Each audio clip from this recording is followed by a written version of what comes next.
Hello friends, સ્વાગત છે તમારા બધાનું મારા રસોડામાં। તો આજે આપણે બનાવીશું શ્રીખંડ। તો ચાલો રેસીપી સ્ટાર્ટ કરશું। શ્રીખંડ બનાવવા માટે આવી રીતના એકદમ સરસ જામેલું દહીં લેવાનું છે। દહીં ખાટું ન હોય તેનું ધ્યાન રાખવાનું।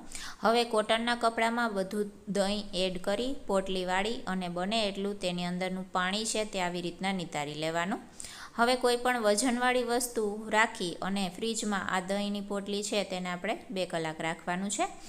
હવે જોઈ લઈએ 2 કલાક જેટલો સમય થઈ ગયો છે તો એકદમ સરસ પાણી બધું દહીંમાંથી અલગ થઈ ગયું છે। હવે ગળપણ માટે મેં સાકર લીધી છે। સાકરને આપણે ભૂકો કરવાનો છે તો મિક્સી જારમાં ભૂકો કરી લીધો, સાકર એડ કરી દેવાની છે અને મિક્સ કરી દેશું। તમે ખાંડ પણ લઈ શકો છો। હવે કલર અને ફ્લેવર માટે કેસરવાળું દૂધ લીધું છે તે મિક્સ કરીશું તો આવી રીતના શ્રીખંડ તૈયાર થાય છે। હવે બસ ડ્રાય ફ્રૂટ્સ ઉમેરીશું, મિક્સ કરી દેશું, ફ્રીજમાં ઠંડુ થવા માટે રાખી દેશું અને સર્વ કરીશું। તો એકદમ સરસ ઇઝીલી શ્રીખંડ ઘરે જ બનીને તૈયાર થઈ જાય છે। ફૂલ ડિટેલમાં રેસીપી વિડીયો જોવો હોય તો મારી યુટ્યુબ ચેનલ ઉપર આપેલો જ છે। ધન્યવાદ।